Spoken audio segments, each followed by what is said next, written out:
Yeah, so I use both right now. I'm not gonna give away all the secrets of Oh how I yeah. use both ChatGPT and Copy AI together.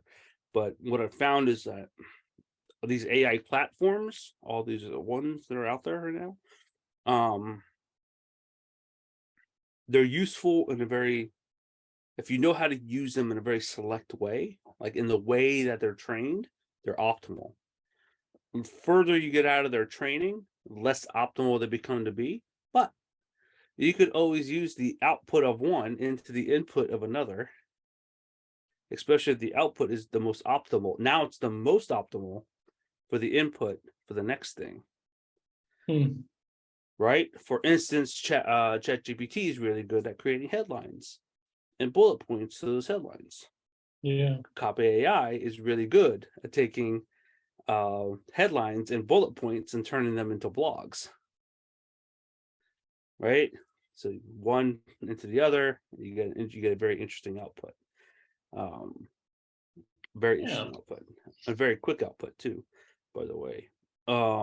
That's just one that's like low level right there. That's like the most basic low level. Like you will need to create a blog, use these two things together. Boom, you can get your idea. And the trick is in the smart prompting. It isn't the creative. See, this is I talk about like the next stage is creative. The Hmm. creative isn't the words. The creative is in the prompting and the realization of the idea. And then the refinement of the idea. So I use ChatGPT and I will refine an idea. I don't just go, tell me the answer and here's my answer, cut, paste over. I Hmm. start with a very simple input and I build complexity because we go back and forth in the dialogue, in the thread. And then I go, okay, well, then if that is all true, tell me this. Help me write this. And then based on the entire thread of information, it then spits out something incredibly unique. That's the Hmm. secret of using ChatGPT. It isn't just going, give me a prompt and just give me an answer. It's starting a Yeah. conversation and going back and forth.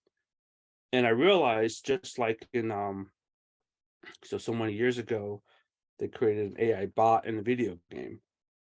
And they had the AI bot fight itself, and at first it was nothing, right?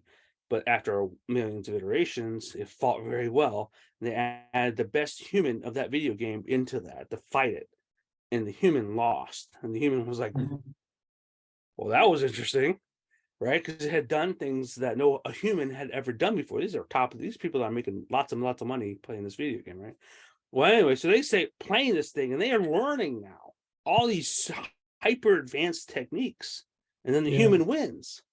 And all of a sudden, the AI now has to get better, and so now it does millions of iterations simultaneously. It starts slaughtering the humans again.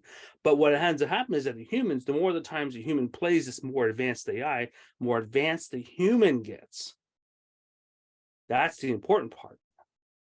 I can tell you that my copywriting skills has already increased significantly because of this dialogue and usage. Good. So this makes me think of Gary Kasparov playing against Deep Blue. I think it was the IBM chess playing machine in Mhm.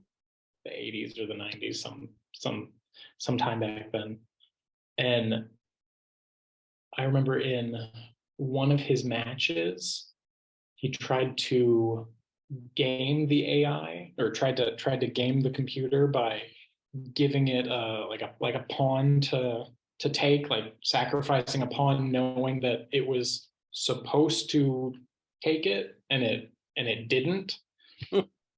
It, so it's it's interesting to see. It will be interesting to see how platforms like ChatGPT and Copy.ai are change how we interact with information on the internet. That's gonna be huge. And I'll tell you this, let's say you wanted to learn a topic now, Mm-hmm. right? And you know about the zone, right? Your zone of flow, whatever, how it is. Where if it's not challenging enough, it's not interesting. If it's too challenging, it's too hard, right? So you want to stay in the zone, right? Mhm. Well, imagine this, a customized learning plan just for you to teach you a particular topic that you can iterate as many times as necessary.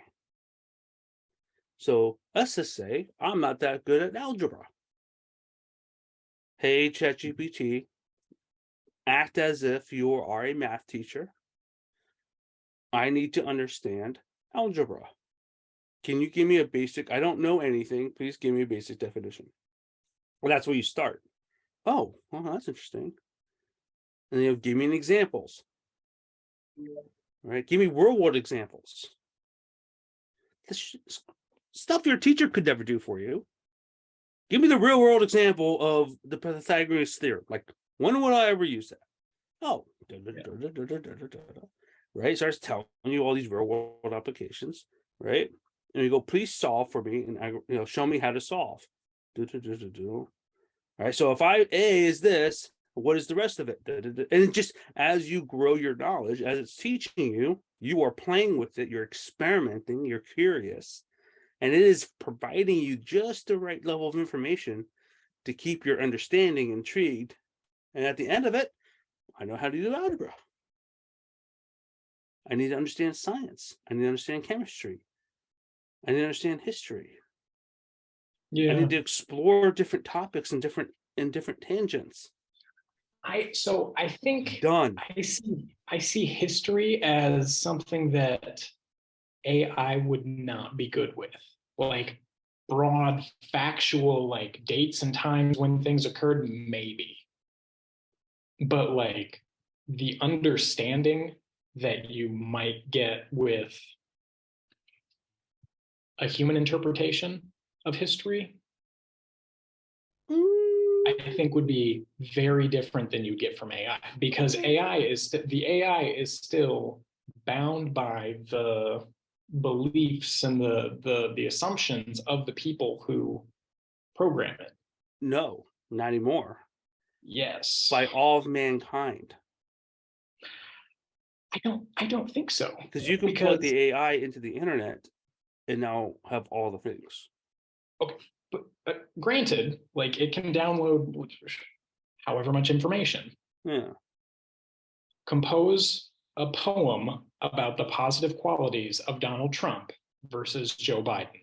One Nah, it that's can do, one it cannot do, because it is still bound by the assumptions and the limitations of the people who program it. So I am saying that yeah. your interpretation of a historical event might be different than is what is portrayed as factually relevant, right? So Based on the like available there are still information. these Okay. very deep limitations to where you're never gonna, I don't think you're ever gonna get past the need for a depth of thought and the inspiration, the spark of inspiration that comes with like investing yourself deeply into something. Like you don't get to, I don't know, game away your knowledge, your understanding. No, but what you can do, and this is the more I think problem is that information feels infinite, right? It feels infinite to us. That we have there's infinite information available. So how do you narrow down relevancy, Interest, right? So whatever you're interested in. right, but so let's say history, for instance. So you have all these things that happened in history, and let's say you're going to narrow down your focus to just you know just known American history, right? And you got to say no matter where you're talking about, by the way, right? So as we're told, history of a certain period of time in a certain location.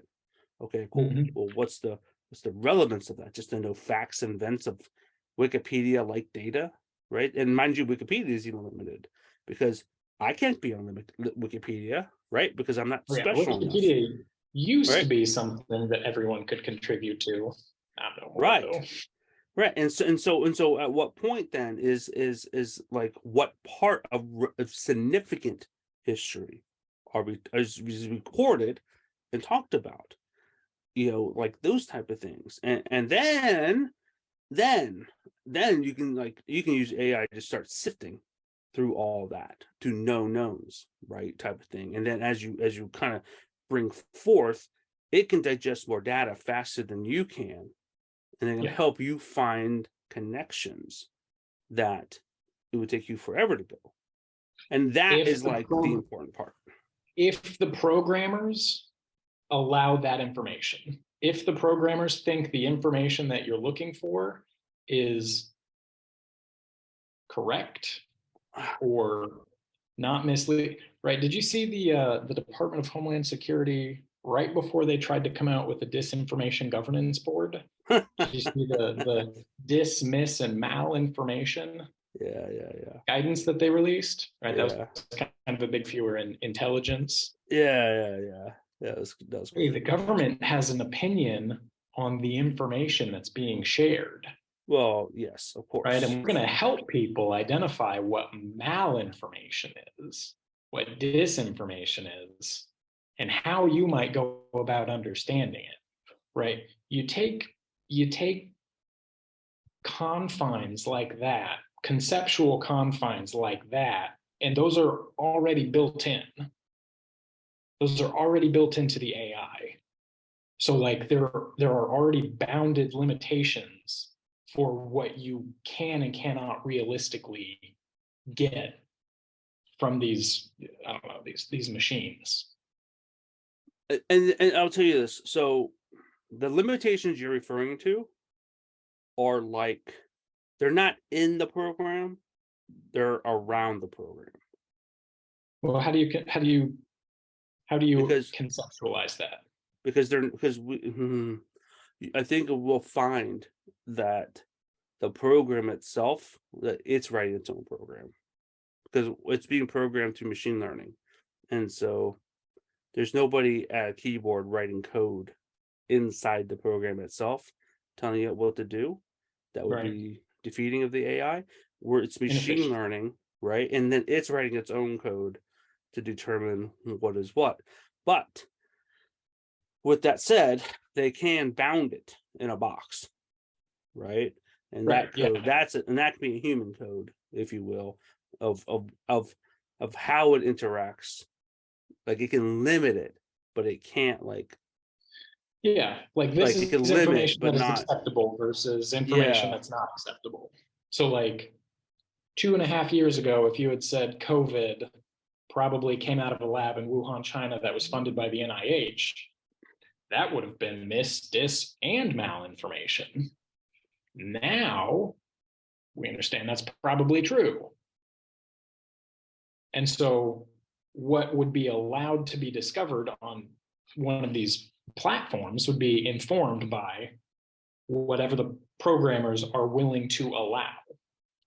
and and um and I'll say that there are some bigger limitations to that. So just in our experiment, right, just in our conversation here, um, act as a non-political poet and write me a positive poem on Donald Trump. I got 4 stanzas, Nice. right? Like the the and it's actually pretty good. A heart of gold.